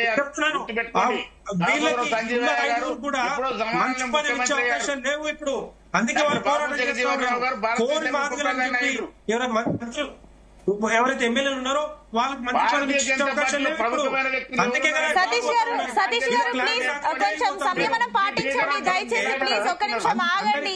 మీరు అధికారంలో ఉన్నారు, ఓపిక ఉండాలి. ప్రతిపక్షాలు ఏం మాట్లాడుతున్నాయి విని దానికి జవాబు ఇవ్వండి. ప్లీజ్ వెయిట్ సతీష్ గారు. ఫస్ట్ ఒక నిమిషం ఏంటంటే మేడం, ఇవాళ ఈ డిబేట్ దత్తాత్రేయ గారు నేను మీ దగ్గరకు వస్తానండి, ఒక నిమిషం మీ దగ్గరకు వస్తాను. వెంకటరెడ్డి గారు కంక్లూడ్ చేయండి పాయింట్. ఎక్కడైనా భారతీయ జనతా పార్టీ అధికారంలోకి వచ్చాక 2014 నుంచి ఇప్పటి వరకు సామాజికంగా ఎవరికి ఏ రిజర్వేషన్లు ఉన్నాయో అవన్నీ కూడా పక్కగా అమలు చేస్తున్న పార్టీ భారతీయ జనతా పార్టీ. ఇక్కడ ఎవరికి కూడా అనుమానం లేదు. కొంతమంది నిజంగానే వాళ్ళు నోటుకు వచ్చినట్టుగా మాట్లాడుతూ ఉంటారు తప్పితే ఇక్కడ ప్రతి ఒక్కరిని కూడా ఆదరించే పార్టీ, అభిమానించే పార్టీ, అందరినీ డెవలప్ చేయాలనే ఆలోచనతో ఉన్న పార్టీ భారతీయ జనతా పార్టీ. మారుమూల ఉన్న ప్రాంతాల్లో సతీష్ గారు ఐదుగురున్నారు, సమయం అందరికి రావాలి. మీరు మధ్యలో ఇంటరప్ట్ అవుతే టైం వేస్ట్ అవుతుంది. నేను మళ్ళీ మీ దగ్గర పాయింట్ తీసుకుంటాను క్లియర్ గా. మౌనిక గారు ఒక్క నిమిషం అండి చెప్పండి. భారతీయ జనతా పార్టీ సిద్ధాంతం ఒకటే, భారతీయ జనతా పార్టీ సిద్ధాంతం ఒకటే. మారుమూలన్న భారతదేశంలో ఏ మూలన్న వ్యక్తులైనా కూడా బాగుపడాలని ఆలోచన, అభివృద్ధి కావాలనే ఆలోచనతోటి వికసిత భారత్ 2047 లక్ష్యంగా మేము పనిచేస్తా ఉన్నాం. కొంతమంది కొన్ని రకరకాలు మాట్లాడతారు, మేము పట్టించుకోము అవన్నీ కూడా. మాకు కావాల్సింది అన్ని జాతులు, అన్ని మతాలు, అన్ని కులాలు అందరూ బాగుపడాలనే ఆలోచనతోటి ప్రధానమంత్రి నరేంద్ర మోడీ గారు ప్రతి ఒక్కరికి అవకాశం ఇస్తా ఉన్నారు. నేను ఇంతకుముందు చెప్పినట్టుగా ఒక గిరిజన మహిళని రాష్ట్రపతి చేయడం, ఒక ఎస్సీని రాష్ట్రపతి చేయడం, ఒక మైనారిటీని రాష్ట్రపతి చేయడం, అది ఓన్లీ భారతీయ జనతా పార్టీకే సాధ్యమైంది. ఓన్లీ భారతీయ జనతా పార్టీకి సాధ్యమైంది. కాంగ్రెస్ పార్టీ 52 సంవత్సరాల కాలంలో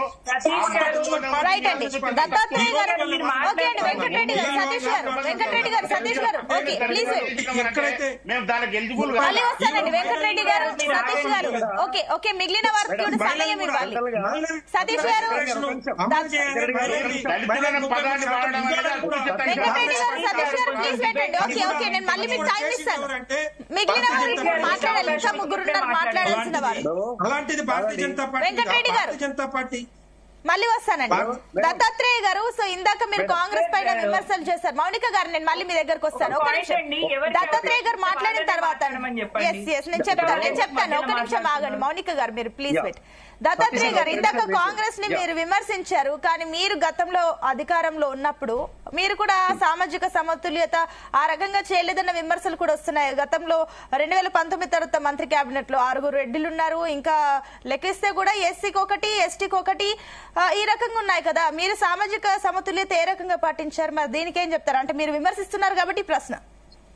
జనరల్ గా ఎప్పుడైనా గుర్తుపెట్టుకోండి మేడం, సామాజిక న్యాయం అనేటువంటిది భారతదేశానికి స్వాతంత్రం వచ్చిన నుంచి అందని ద్రాక్ష పండుగ అయింది. ఎందుకంటే జనాభాలో మా వర్గాల యొక్క వాటా ఎక్కువ, ఎస్సీ ఎస్టీ బీసీ మైనార్టీ వర్గాలు.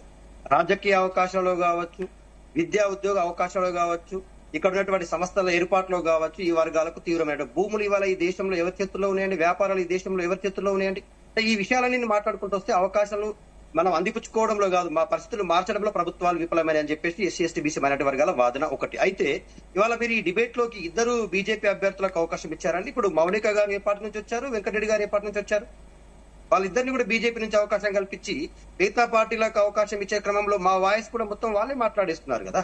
ఇప్పుడు బీజేపీ పార్టీ దేశవ్యాప్తంగా రాష్ట్రపతిని మేము దళితుని చేసినామని చెప్తున్నారు. కోవింద్ గారిని కావచ్చు, నెక్స్ట్ దఫాలో ద్రౌపది ముర్ము గారిని చేస్తున్నారు. మరి పూరి జగన్నాథ్ టెంపుల్ బయట కూర్చోబెట్టారు కదండి కోవింద్ గారిని. ఇవాళ రాముడి గుడి విగ్రహావిష్కరణ జరుగుతున్నప్పుడు ద్రౌపది ముర్ము గారికి ఆహ్వానమే లేదు కదండి. మరి ఆమె రాముడి గుడిలోకి రానివ్వలేదు కదండి. దాంతో పాటుగా 2014 నుంచి 2022 వరకు భారతదేశంలో దళితుల పైన జరిగినటువంటి దాడులు మోడీ ప్రభుత్వంలో 4,98,000 పైచులకు దాడులు కేవలం దళితుల మీద జరిగినాయండి. అందులో దళిత మహిళల పైన 29% దాడులు, బాలికల పైన అత్యాచారాలు. ఇవాళ ఈ వీటి నిర్మూలనను బేటీ బచావ్ బేటీ బడావ్ నినాదానికి పరిమితమైంది కదండి. మనం చూసాం కదండి, ఒక బీజేపీ రోడ్డు పైన మహిళ పైన ఎంత అత్యాచారం ఏం చేస్తాడో చూసాం కదా మనం. మీరు అంటుంది కరెక్టే, అన్ని విషయాల్లో కూడా ఆ రకంగా సామాజిక వర్గంగా చూస్తున్నాం. న్యాయం జరగడానికి అన్ని ప్రభుత్వాలు చర్యలు తీసుకుంటుంది, కానీ రాజకీయంగా మాట్లాడుకుంటే రాజకీయంగా మీరన్నట్లుగా సామాజిక వర్గాల పరంగా న్యాయం జరగట్లేదు అని ఇందాక మీరే అన్నారు. డిబేట్ లో ఇద్దరు బీజేపీ వాళ్ళు వచ్చారని, అక్కడ వాళ్ళు వాయిస్ ఇస్తాం, ఇద్దరు వచ్చారు. మీరు బీఆర్ఎస్ నుంచి 4 వచ్చినా మేము లైవ్ లోకి తీసుకుంటాము, మేము ఎవరికి వివక్ష చూపము. మీరు ఒకరే వచ్చారు కాబట్టి మేము వాయిస్ తీసుకుంటున్నాం అంతే. న్యాయం గురించి వినండి మేడం, సామాజిక న్యాయం గురించి బీజేపీ పార్టీ మాట్లాడితే దయ్యాలు వేదాలు వల్లించినట్టుగా ఉంటది. నేను ఎందుకు చెప్తా ఉన్నట్టు, ఈ దేశంలో ఈ కుల వ్యవస్థను, ఈ నిత్య వ్యవస్థను, ఈ మనుధర్మాన్ని తీసుకొచ్చి మానవత్వాన్ని మంట కలుపుతున్నది బీజేపీ కాదండి. ఒక నిమిషం, ఇంకొక వర్డ్ నేను యాడ్ చేస్తా ఉన్నాను. చెప్పండి మేడం, ఈ దేశంలో మతం గురించి మాట్లాడాలంటే కేవలం బీజేపీ వాళ్ళు మాట్లాడితేనే ఇక మతం బ్రతుకుతుందండి. దేశం గురించి మాట్లాడాలంటే కేవలం బీజేపీ వాళ్ళు మాట్లాడింది నిజమవుతుందా అండి? మహిళల గురించి మాట్లాడితే బీజేపీ వాళ్ళు మాట్లాడింది మాత్రమే మహిళల హక్కులు అవుతుంది. మిగతా వాళ్ళు మాట్లాడే దాంట్లో తప్పులు ఎత్తి చూపితే ఇక వాళ్ళు దేశద్రోహులు అవుతారు. వాళ్ళు దేశంలో ఉండకూడదు. అంటే ఆ విషయాల గురించి మాట్లాడితే మనం ఇంకా మళ్ళీ సెపరేట్ గా టాపిక్ గురించి డిస్కషన్ పెట్టుకుందాం. బట్ రాజకీయంగా మీరు చెప్పండి, రాజకీయంగా ఏ రకంగా న్యాయం జరుగుతుంది? రాజకీయ అవకాశాలు ఒకటి మేడం, నేను చెప్తా ఉన్నా, దేశంలో ఉన్నటువంటి అన్ని రాష్ట్రాలలో దళిత బహుజన వర్గాలకు అన్యాయం జరుగుతా ఉంది. తెలంగాణ రాష్ట్రంలో కూడా తీవ్రంగా జరుగుతా ఉంది. కానీ ఇప్పటికైనా ఇప్పుడు నెక్స్ట్ తీసుకుపోయే ప్రభుత్వ నిర్ణయాలన్నింటిలో కూడా ఖచ్చితంగా ఈ వర్గాల యొక్క జనాభా దామాష ప్రకారం రాజకీయ హక్కులు రావాలని ఒక సామాజిక విద్యార్థి ఉద్యమకారుడిగా వచ్చినటువంటి నాయకుడిగా వాళ్ళు బీఆర్ఎస్ పార్టీకి ప్రాతినిధ్యం వహించవచ్చు. కానీ సామాజిక వర్గాలకు జరుగుతున్న అన్యాయం పైన మాట్లాడకపోతే అంబేద్కర్ వారకుల్లో లేకపోతే పూలే గారి వారసుల్లో కాకుండా చరిత్రలు మిగిలిపోయే అవకాశం ఉంటుంది. కాబట్టి ఖచ్చితంగా మా హక్కులకు ఎక్కడ అవకాశాలు అన్యాయాలు జరిగినా కూడా కోసం మాట్లాడే క్రమంలో ఖచ్చితంగా definitely we will question the authorities. ఇవాళ బీజేపీ పార్టీ బాధ్యతమైనటువంటి పొజిషన్ లో ఉందండి. ఇవాళ దేశంలో ఉన్నటువంటి సంస్థలన్నింటి ప్రైవేట్ పరం చేస్తే అక్కడ ఎవరి ఉద్యోగాలు పోతున్నాయండి? ప్రభుత్వ రంగ సంస్థలు పనిచేసే ఎస్సీ ఎస్టీ బీసీ మైనార్టీ వర్గాల రిజర్వేషన్లను చెప్పకనే ఎత్తేస్తున్నారు కదా. సంస్థలు ప్రైవేట్ పరం అయిపోయి ఉద్యోగాలు ఇక్కడ ఉంటాయి ఈ వర్గాలకు. ఇవాళ అత్యంత పెద్ద సంస్థ అయిన రైల్వేని కూడా ప్రైవేట్ పరం చేస్తే, ఆర్మీని ప్రైవేట్ పరం చేస్తే ఈ వర్గాలకు రిజర్వేషన్ల ప్రకారం ఉద్యోగాలు వస్తాయా అండి? మీరు చెప్పండి. ఎన్ని విధాలుగా మమ్మల్ని హింసిస్తా ఉన్నారో, మోసం చేస్తా ఉన్నారో, ద్రోహం చేస్తా ఉన్నారో. ఈ అంశాలను మాట్లాడితే దేశద్రోహులుగా ముద్రించే ప్రయత్నం చేస్తారు. 10 సంవత్సరాలు టీఆర్ఎస్ పాలన 10 సంవత్సరాలు టీఆర్ఎస్ పాలన దళితులకు ఏ అవకాశం ఇచ్చారో చెప్పిన ఒకసారి. ఈ రాష్ట్రం గురించి చెప్పు, దేశం గురించి నీకు మాట్లాడే అర్హత కూడా లేదు. ఈ రాష్ట్రం గురించి చెప్పు. ఈ బీఆర్ఎస్ దళితులకు ఏ అవకాశం ఇచ్చారు చెప్పు నువ్వు ఒకసారి. దళితులకు అవకాశం ఇచ్చింది ఒక సంవత్సరం ఒక మంత్రి పదవి ఇచ్చి రాజయ్యని మంత్రి పదవి ఊడబెక్కింది ఎవరు ఊడబెక్కారు? ఎవరు ఇట్లాంటి ఈ దేశం గురించి మాట్లాడారు మీకు ఎక్కడ మీకు కనీసం రాష్ట్రం గురించి పట్టించుకుని నాదులు లేదు. ఈ తెలంగాణ రాష్ట్రం ముఖ్యమంత్రి ఆయన కూడా పట్టించుకోలేదు. నేను ఏమంటున్నంటే బయట విషయాలను మాట్లాడతాను. దత్తాత్రేయ గారు మీ పాయింట్ కంక్లూడ్ చేయండి. వెంకటరెడ్డి గారు వారిని మాట్లాడినివ్వండి. దత్తాత్రేయ గారు మీ పాయింట్ కంక్లూడ్ చేయండి. రాష్ట్రంలో ప్రతి సంవత్సరం కేసీఆర్ గారి ప్రభుత్వంలో దళితుల కోసం 17,800 కోట్లు ఖర్చు పెట్టిన ఏకైక రాష్ట్రం తెలంగాణ. ఇవాళ దళితుల సంక్షేమం కోసం దళిత బంధు తీసుకొస్తే ఒక దళితుడు 10 లక్షల రూపాయలతో ఒక జీవనోపాధి పొందితే ఇట్టలేక ఓర్చుకోలేక బీజేపీ నాయకులు కాంగ్రెస్ నాయకులు ఇవాళ ఆ స్కీమ్ ని బంద్ చేసే ప్రయత్నం చేస్తా ఉన్నాం తెలంగాణ రాష్ట్రంలో. నేను అడుగుతా ఉన్నానండి, దళితులు వాడల్లోనే ఉండి వాళ్ళు అదే విధంగా జీవనాలు కొనసాగించాలనేటువంటిది బీజేపీ కాంగ్రెస్ నైజమైతే మేము వాళ్ళని ధనికులను చేసే ప్రయత్నం చేస్తాం. మేము చేయలేదని దళిత సంక్షేమం కోసం కట్టుబడి దళితులకు సప్లాన్ విషయంలో గానీ బడ్జెట్ విషయంలో గానీ వాళ్ళని అప్లిఫ్ట్ చేయడంలో కేసీఆర్ గారి ప్రభుత్వం కంకణం కట్టుకొని పనిచేసిన మాట వాస్తవం కాదండి. పల్లెటిద్ర చేసినటువంటి నాటి ఉద్యమ నాయకుడు ఆ జీవన ప్రమాణాలను చూసి వాళ్ళు స్థితిగతులను చూసి మార్పు తీసుకొచ్చే ప్రయత్నం చేసి వాళ్ళలో మహోన్నతమైన మార్పులు తెచ్చి వాళ్ళకు ఉద్యోగ ఉపాధి అవకాశాలు కల్పిస్తే ఇవాళ బీజేపీ పార్టీ కాంగ్రెస్ పార్టీ చేస్తుంది ఏంటి? దళిత బంధు నిలిపివేసిండ్రు. దళిత పాటు గురుకుల రెసిడెన్షియల్ స్కూళ్లలో చదువుతున్నటువంటి ఎస్సీ ఎస్టీ బీసీ వర్గాలట వాళ్ళే టాయిలెట్లు క్లీన్ చేసుకోవాలట, వాళ్ళే రూములు క్లీన్ చేసుకోవాలట. ఒక ఐఏఎస్ ఆఫీసర్ మాట్లాడుతుంది కాంగ్రెస్ పార్టీ నుంచి ప్రతినిధిగా, అంటే అధికారిగా.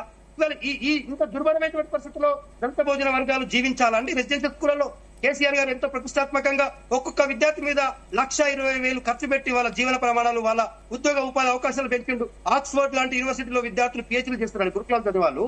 ఇవాళ తెలంగాణ రాష్ట్రంలో 70% పైగా ఎస్సీ ఎస్టీ బీసీ మైనారిటీ వర్గాలు మెడికల్ సీట్లలో ఉద్యోగాలు సంపాదిస్తా ఉన్నారు, మెడికల్ సీట్లు సాధిస్తా ఉన్నారు.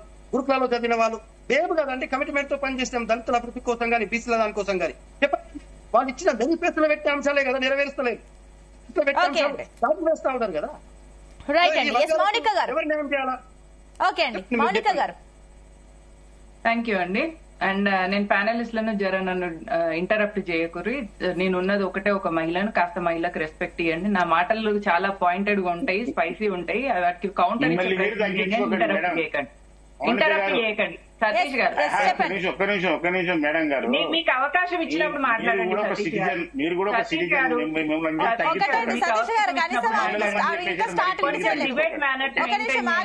డిబేట్ మేనర్స్ మెయింటైన్ చేయండి సతీష్ గారు, ఇంటరప్ట్ చేయకండి. సో జర ఇంటరప్ట్ చేయకుండా డిబేట్ మేనర్స్ మెయింటైన్ చేయండి, ఆడియన్స్ టైం వేస్ట్ చేయకండి. ఓకే, నేను చెప్పే పాయింట్ 16th January 1952 ఎలక్షన్స్ అయిపోయిన తర్వాత ఎడ్వినా మౌంటినా బ్యాటన్ కి నెహ్రూ ఒక లెటర్ రాశారు. ఏం రాసిండంటే, please to inform that Ambedkar has been dropped from Congress party. అది మొదటి ప్రధాని కాంగ్రెస్ చరిత్ర. అక్కడ అయిపోయింది. ఎడ్వినా మౌంటెనా బ్యాటన్ అనే ఒక విదేశీ మహిళ ఇప్పుడు ఒక కొత్తగా విదేశీ మహిళ దేశం మీద చేరింది. ఆమె ఇటలీ మాత. రేవంత్ రెడ్డి ఈమెకు ఉత్తరాలు రాస్తాడనమాట, వీళ్ళని తీసేస్తున్నా, వాళ్ళని తీసేస్తున్నా, వీళ్ళకి అవకాశమే. అంటే వీళ్ళకి ఎప్పుడు కూడా ఒక విదేశీ మహిళకు బోట్ లిక్కింగ్ చేయడం అనేది వీళ్ళకు కాంగ్రెస్ చరిత్ర. దీనిలో ప్రూఫ్లు లేకుండా హిందూ సమాజం మీద అభాండం వేయడం అనేది ఫస్ట్ ప్యానెల్లో ఉన్న వాళ్ళందరూ కూడా గమనించాలి. ఇప్పుడు హిందూ సమాజం ఆపరేషన్ సింధూర్ తర్వాత మేలుకున్నది. హిందువులను మీరు కుల ప్రాంత భాష ఆధారంగా విడదీస్తే మీకు బుద్ధి ఎట్లా చెప్పాలనో అట్లా చెప్తుంది హిందూ సమాజం. నెక్స్ట్, బీఆర్ఎస్ పార్టీ అనేది ఒక మునిగిపోయిన నావలాంటి, దాని గురించి మాట్లాడడం వేస్ట్. కవిత లెటర్ తో మొత్తం బయట పడిపోయింది. ఈ కాంగ్రెస్ గుంపు కొట్లాటలు అనేవి సహజం. ఎందుకంటే కాంగ్రెస్ లో ఒక ఐడియాలజీ సిద్ధాంతం అనేది లేదు. దేశం కోసం గానీ ధర్మం కోసం గానీ ఏముండదు. స్కాములు చేయడం లేదా మైనారిటీ అపీస్మెంట్ తోని ముస్లింలను రెచ్చగొట్టి అధికారంలోకి రావడం మాత్రమే కాంగ్రెస్ కి తెలిసిన విద్య. కమ్యూనిస్టులకు మనము ఎడ్యుకేషన్ డిపార్ట్మెంట్ అందించడం వల్ల ఈ రోజు యువకులను మొత్తం ఎడ్యుకేషన్ డిపార్ట్మెంట్ ని భ్రష్టు పట్టించింది. కాబట్టి దాన్ని మనం రివోక్ చేసుకోవాలి. నెక్స్ట్, మొన్న మిస్ వరల్డ్ కాంపిటీషన్ కి మహిళలు ఇక్కడికి వచ్చినప్పుడు తెలంగాణ ఆడబిడ్డలతోని కాళ్ళు గడిగిస్తావు రేవంత్ రెడ్డి. నీకు అంత రేవంత్ రెడ్డి కాళ్ళు గడిగించుకోబోతే నీ పెళ్ళాంతోని నీ బిడ్డతోని తీసుకుపోయి ఇటలీ మాత కాళ్ళు గడిగిపించుకో. నీకు సీఎం పదవి ఇస్తుంది, ఇంకేదైనా పదవి ఇస్తుంది, లేదా ఆమెకున్న వేల లక్షల కోట్లలో కొన్ని ఇస్తుంది. అంతేగాని నువ్వు తెలంగాణ ఆడబిడ్డలతోని విదేశీ మహిళల కాళ్ళు ఎట్లా గడిగిస్తావు? ఇది కాంగ్రెస్ కి చిత్తశుద్ధి లేని ఒక బేకార్ పార్టీ కాంగ్రెస్ పార్టీ. నెక్స్ట్ ఇంకొక విషయం కూడా చూస్తే రామ మందిరంలో దళితులకు ప్రెసిడెంట్ ని పిలవలేదు అని మీరు అంటారు. రామ మందిర నిర్మాణం అనేది భారతీయ జనతా పార్టీ ఇచ్చిన ప్రోటోకాల్ లో మేము ప్రామిస్ చేసినాం, ప్రజలకు ఇచ్చిన వాగ్దానం, కాబట్టి అది మేము నిలబెట్టుకుంటాం. ప్రెసిడెంట్ వచ్చిన తర్వాత మాట్లాడకండి, ఇంటరప్ట్ చేయకండి, ఇంటరప్ట్ చేయకండి. మేడం మౌనిక గారు, మౌనిక గారు వచ్చినట్టుగా ఏదో స్క్రిప్ట్ రాసుకున్నట్టు దాన్ని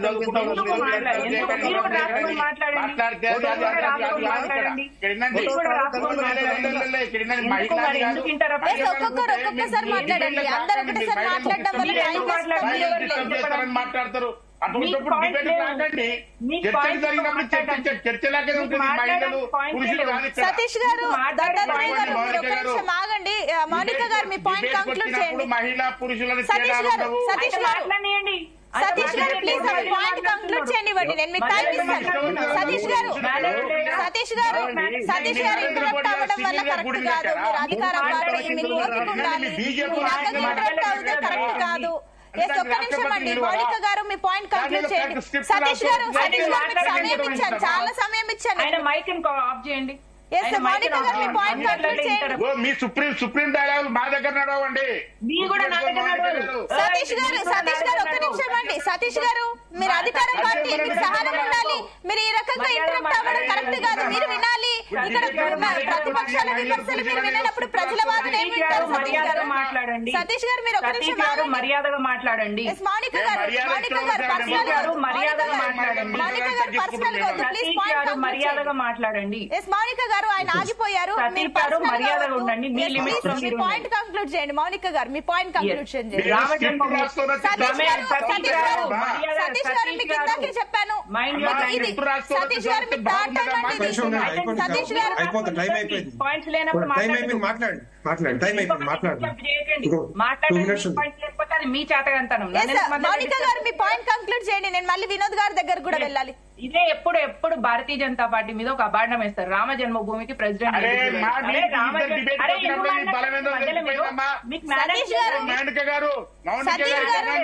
ఈ డిబేట్ లో ఇద్దరు మాట్లాడడంలో మీ పని ఏదో తెలిసిపోయింది. సతీష్ గారు ఒక నిమిషం అండి. భారతీయ జనతా పార్టీ బలమేందో డిబేట్ లో ఇద్దరు వచ్చినప్పుడే తేలింది. సతీష్ గారు డిబేట్ మేనర్స్ నేర్చుకోండి. ఫస్ట్ కొంచెం బేసిక్ మేనర్స్ నేర్చుకోండి. సతీష్ గారు దయచేసి ఒక నిమిషం ఆగండి. ఆమె పాయింట్ వినండి. తన కంక్లూజన్ తీసుకున్నాక మీరు మాట్లాడండి. మీరు ఇంటరప్ట్ అవ్వడం వల్ల టైం వేస్ట్ తప్ప ఏం లేదు. నేను మీకు సమయం ఇస్తాను. మీరు ఇంటర్ఫియర్ అవ్వండి. మీ సబ్మిషన్ మెన్షన్ చేయండి. మౌనిక గారు మీ పాయింట్ కంక్లూడ్ చేయండి please. Zee TV I'm really upset అండి. డిబేట్ మేనర్స్ లేని వాళ్ళందరినీ మీరు ప్యానల్ కి పిలవకండి ప్లీజ్.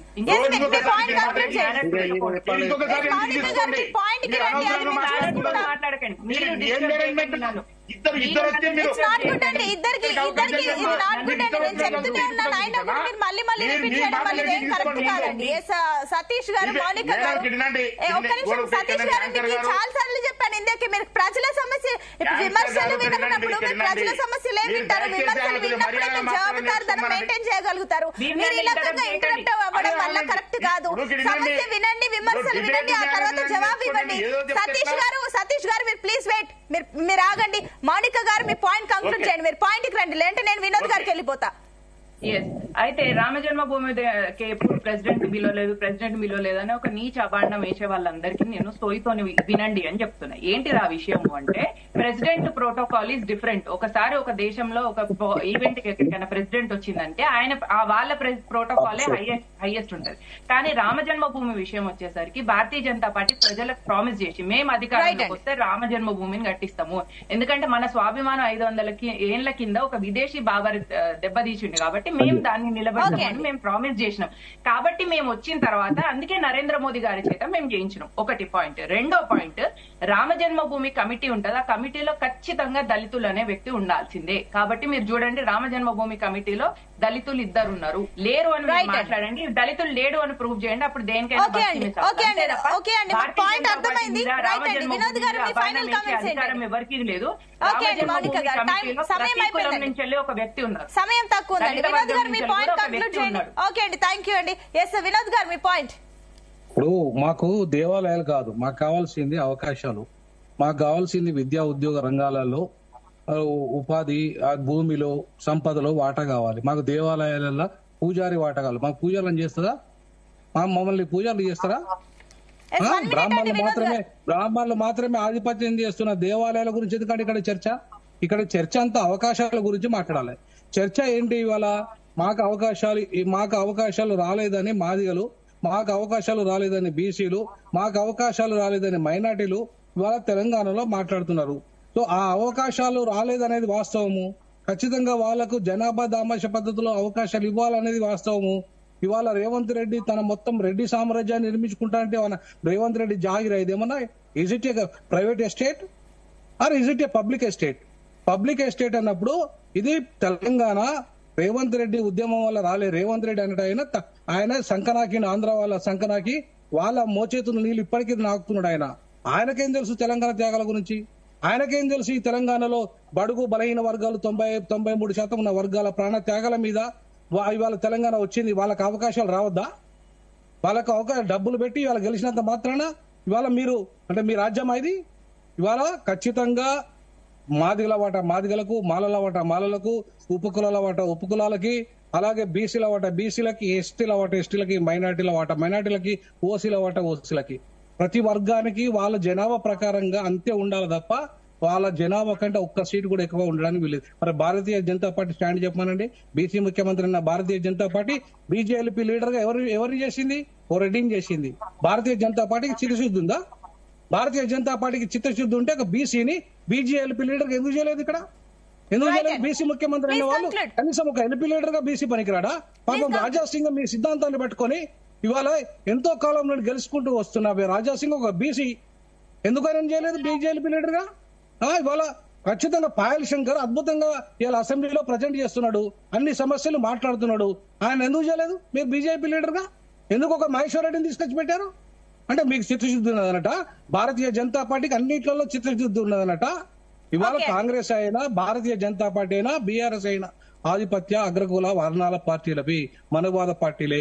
ఆ పార్టీలకు ప్రజాస్వామ్యం మీద నమ్మకం లేదు, ప్రజా ప్రాతినిధ్యం మీద నమ్మకం లేదు, వాళ్ళకి అవకాశాలు ఇవ్వాలన్న అంశం మీద కూడా వాళ్ళకి చిత్తశుద్ధి లేదు. సామాజిక న్యాయం జరుగుతుందా లేదా, ఏ రకంగా ఉంటుందో చూద్దాం. డిబేట్ లో పార్టిసిపేట్ చేసిన అందరికీ కూడా సో మొత్తమే ఇప్పుడు చూస్తున్నాము. అటు మంత్రివర్గ ఏదైతే ఖాళీగా ఉన్న భర్తల విషయంలో కూడా అటు ఆశావాహుల సంఖ్య పెరుగుతుంది. దానికి సంబంధించి కూడా మాదిగలు కూడా పెద్ద ఎత్తున అటు ఢిల్లీకి వెళ్లి ఏదైతే హైకమాండ్ పైన ఒత్తిడి తీసుకొచ్చే ప్రయత్నం చేస్తున్నారు. మరి ఈ విషయంలో రేవంత్ రెడ్డి ఎలాంటి నిర్ణయం తీసుకుంటారు? కాంగ్రెస్ ఇన్ఛార్జ్ మీనాక్షి నటరాజన్ నిజంగానే ఈ విషయంలో ట్విస్ట్ ఇస్తారా? చూద్దాం ఏం జరుగుతుందో.